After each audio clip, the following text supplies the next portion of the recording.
यहाँ से ले चलते हैं सुमेरपुर की ओर, जहां पर नेत्रा गांव में प्राण प्रतिष्ठा कार्यक्रम में शिरकत करने पहुंचे हैं मुख्यमंत्री भजनलाल शर्मा।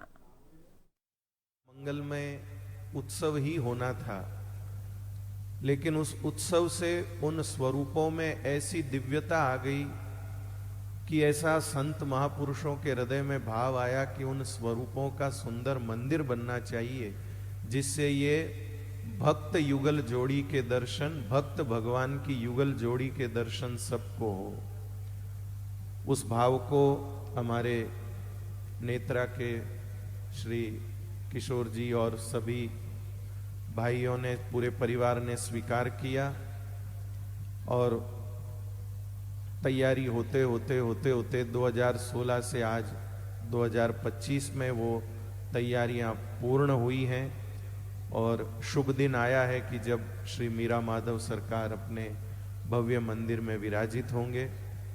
माननीय मुख्यमंत्री महोदय आज इस शुभ प्रसंग पर उपस्थित हुए हैं। सभी संत महापुरुष आशीर्वाद देने इस अवसर पर पधारे हैं। उन सब के पावन सानिध्य में ये मंगलमय महोत्सव होगा। भक्त और भगवान की जोड़ी का ये पहला अद्भुत अलौकिक मंदिर यहाँ हो रहा है। हम सब इस पावन प्रसंग का स्वागत करते हैं। जय मीरा माधव।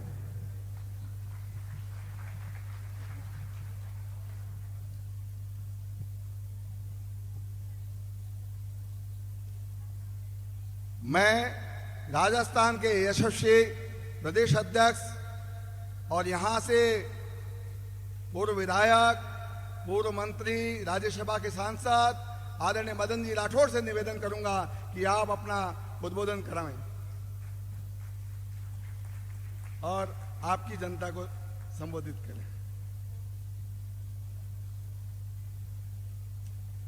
समाज को मार्गदर्शन देने वाले महान संत वृंद आदरणीय राधा कृष्ण जी, आदरणीय गोविंद बल्लभ जी, प्रकाश दास जी और राजस्थान सरकार के विकास पुरुष, हम सब के वरिष्ठतम नेता और लगातार विकास के लिए प्रयत्नशील रहने वाले हमारे सम्मानीय मुख्यमंत्री आदरणीय भजनलाल जी शर्मा साहब, राजस्थान सरकार में कैबिनेट मिनिस्टर आदरणीय जोराराम जी कुमावत साहब, हमारे हिंदुस्तान के सर्वोच्च सदन में प्रतिनिधित्व कर रहे सिरोही जालोर लोकसभा क्षेत्र से सांसद आदरणीय लुम्बाराम जी, आदरणीय धर्मनारायण जी, आदरणीय छगन सिंह जी, श्रीमान नाहर सिंह जी और अपने इस क्षेत्र के ही जिन्होंने अपने गांव को प्रसिद्ध किया अपने नाम के साथ में, करण सिंह जी नेत्रा, आदरणीय जसराज जी, रघुनाथ सिंह जी और आज जिन्होंने गौ सेवा के लिए अपनी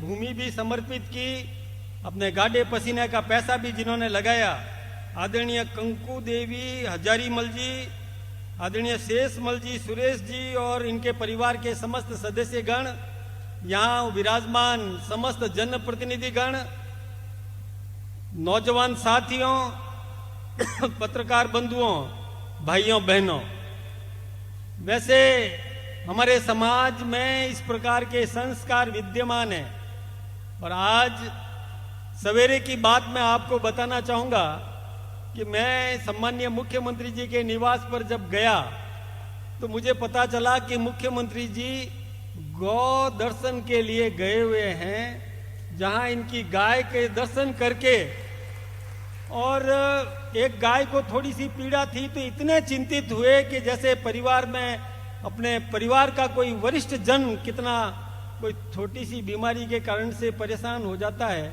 वैसे ही ये और उस गाय की चिंता कर रहे थे, उसकी सेवा कर रहे थे, उस डॉक्टर्स को बुलाया, कईयों को बुला करके उसको संभाला किया। ये हमेशा करते हैं, ये नियमित रूप से उठते ही सबसे पहले गौ दर्शन करते हैं, गाय को रोटी भी देते हैं, उसको सहलाते हैं। कई बार तो एक छोटी सी कामधेनु इनके ऑफिस में आ जाती है, इनके कार्यालय में आ जाती है, ये उसका लाड भी करते हैं और वो निश्चिंत घूमती है। यानी इस प्रकार के संस्कार हमें विद्यमान है, हमें प्राप्त है। हमारे समाज में इस प्रकार के संस्कार है। ये केवल हिंदुस्तान की विशेषता है कि हमने ये सोचा है कि सर्वे भवन्तु सुखिनः, सभी सुखी रहें, इस प्रकार का भाव ये हिंदू सभ्यता, हमारे भारतीय सभ्यता, भारतीय संस्कारों में विद्यमान है। किसी को कोई कष्ट नहीं होना चाहिए। हम गाय को रोटी देते हैं, कुत्ते को रोटी देते हैं, चिड़िया को दाना देते हैं, कबूतर को दाना देते हैं, यहाँ तक कि हम पेड़ पौधे को भी और सजीव मान करके उसकी भी पूजा करते हैं, उसका भी पूरा सम्मान करते हैं।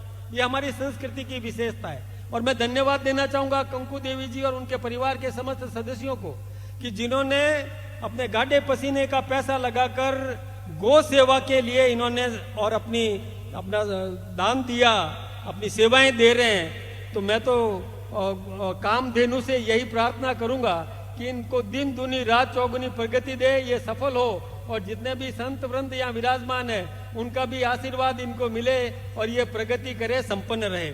हिंदुस्तान के प्रधानमंत्री आदरणीय नरेंद्र भाई मोदी जी ने, आज आपको पता है कि राम जन्मभूमि स्थल पर ध्वजारोहण किया था। ये हमारे लिए भी गौरव की बात है कि आज का दिन ये शुभ दिन है और आपने भी ये दिन चुना।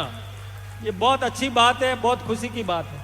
मैं राजपुरोहित समाज का भी मैं प्रशंसा किया करता हूँ कि आपने हमको अच्छा खान पान खाना सिखाया, बनाना आप जानते हैं और पूरे हिंदुस्तान में ही नहीं दुनिया के किसी भी क्षेत्र में चले जाएं वहाँ राजपुरोहित समाज का और भवन जरूर मिलता है और राजपुरोहित समाज कोई न कोई भोजनशाला और वहाँ पर वो बनाने का काम इन्होंने किया है। ये बहुत अच्छी बात है।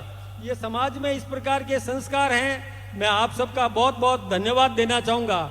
यहाँ गुलाब सिंह जी राजपुरोहित विराजमान है, पूर्व विधायक भी अपने इस क्षेत्र से, और कई ऐसे महानुभाव है जिनको मैंने नाम से शायद नहीं पुकारा हो, तो मैं कहूँ कि बुरा मत मानना। आप सबका बहुत बहुत अभिनंदन, बहुत बहुत धन्यवाद। लेकिन मैं एक निवेदन आपसे भी करना चाहूँगा कि आप सब भी जब यहाँ पर आए हैं तो कुछ न कुछ तय करके जाएं और तय ये करें कि जिस प्रकार से हमारे देश के प्रधानमंत्री जी ने एक आह्वान किया था कि एक पेड़ माँ के नाम, तो आप भी पेड़ लगाने का निर्णय करके जरूर जाएं। कहीं भी हो, जहां भी भूमि उपलब्ध हो, जहां आप उसको और पेड़ लगा देंगे तो अपने बच्चे का जिस प्रकार लालन पालन करते हैं उसी प्रकार उस पेड़ को भी आप संवारें, सजाएं, उसको और पानी पिलाएं, उसको अपने पैरों पर खड़ा होने दें। अपने पैरों पर खड़ा होने के बाद वो आपको ऑक्सीजन देगा और अपने यहाँ का वातावरण भी शुद्ध होगा, मानसून भी आकर्षित करेगा। निश्चित रूप से इस क्षेत्र में संपन्नता बढ़ेगी। ये मैं भामाशाहों से भी निवेदन करना चाहूँगा कि आप लोगों ने बहुत मेहनत की, बहुत गाढ़े पसीने का पैसा आपने तैयार किया और अपनी जन्मस्थली को भूले नहीं। ये आपके लिए मैं बहुत बहुत आपका धन्यवाद देना चाहूँगा। एक दूसरा निवेदन और करूँगा कि हमारे राजस्थान के मुख्यमंत्री जी सदैव प्रयत्नशील रहते हैं कि हमारे इस इलाके में भी संपन्नता बढ़े, हमारे इस इलाके में भी औद्योगिक विकास भी हो। आप हिंदुस्तान के या दुनिया के जिस किसी भी क्षेत्र में कर्म क्षेत्र आपने बनाया है वहाँ आप काम कर रहे हैं, वहाँ आपने बहुत कुछ अर्जित किया है। लेकिन यदि आप राजस्थान में आकर के कोई उद्योग स्थापित करना चाहेंगे तो हमारे मुख्यमंत्री जी आपको एक अधिकारी देंगे जो आपका मार्गदर्शन कर सके। हमारे मुख्यमंत्री जी आपको जमीन भी देंगे, आपको बिजली भी उपलब्ध कराएंगे, आपको पानी भी उपलब्ध करवाएंगे। आपको कोई मार्गदर्शन चाहिए, कोई एक्सपोर्ट करना है तो उसके लिए भी मार्गदर्शन देने के लिए अधिकारी नियुक्त करने का काम हमारे मुख्यमंत्री जी करेंगे। हमारे मुख्यमंत्री जी चाहते हैं कि राजस्थान का सर्वांगीण विकास हो, इस विकास में आपका भी योगदान होना चाहिए। यही निवेदन करके मैं मेरी बात को समाप्त करूंगा। आप सबका बहुत बहुत अभिनंदन, बहुत बहुत धन्यवाद।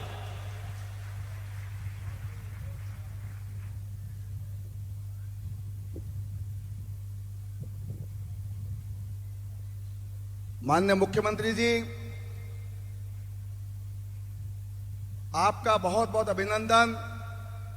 और जैसा हमारा प्रदेश अध्यक्ष जी ने जो ध्येय बताया है, आदरणीय नरेंद्र मोदी जी का लक्ष्य बताया है, उसको हम जरूर पूरा करेंगे। और मुख्यमंत्री जी, जब आपका कार्यक्रम बना, इस भामाशाह परिवार में इतना उत्साह आया कि इन्होंने घोषणा की और आज आपके हाथ से दिलवा रहे हैं 36 लाख रुपए की गौशालाओं को सहयोग राशि, सेवा राशि आज आपके हाथ से दे रहे हैं। और 11 लाख रुपए का पत्र, उसमें से 11 लाख रुपए का चेक आपके हाथ से मैं आदरणीय रघुनाथ सिंह जी, आलोक जी सिंघल और ओम प्रकाश जी गर्ग से निवेदन करूंगा, आए और मुख्यमंत्री जी के हाथ से 11 लाख का चेक अर्जुन सिंह जी तिवरी।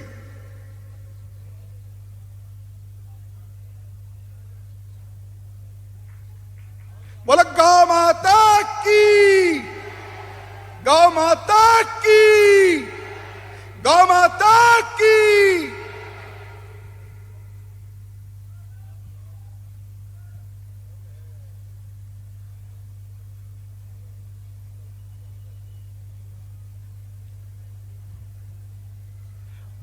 अब मैं गण स्वामी जी गौ सेवा समिति गांव सांडिया तहसील सोसत से निवेदन करूंगा मानक चंद जी आए और अपना सेवा राशि जो है मुख्यमंत्री जी के हाथ से,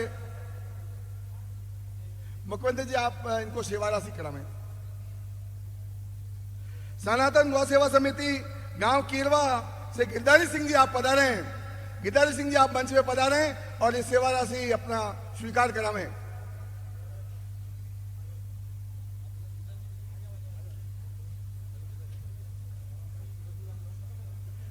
गोपालन गौवंश कल्याणकारी गौसेवा नेत्रा उसके महावीर जी तोषनीवाल जी आप आए, आप मंच पे पधारें और प्रसाद ग्रहण करावें। रामदेव वात्सल्य गोदाम गौसेवा समिति गांव चोड़ा तहसील सांचौर से जलाराम जी विष्णु पधारें, आप भी अपना सेवा स्वीकार करावें। सोमेश्वर महादेव गौशाला समिति सिवतला, यहाँ से सुरेश कुमार जी और भगवत सिंह जी सिवतला पधारे, आप मंच पे पधारे और मुख्यमंत्री जी से स्वीकार करावें। माननीय मुख्यमंत्री जी आपका धन्यवाद हम इसलिए करना चाह रहे हैं, ये जनता और ये गौसेवक इसलिए धन्यवाद करना चाह रहे हैं, पिछले 5 साल की सरकार में गायों के लिए जो अनुदान वो 25% बढ़ा था और आपने 1.5 साल में 25% बढ़ा के गौशालाओं का वो सम्मान बढ़ाया, इसलिए हम आपका सम्मान करना चाहते हैं, इसलिए आप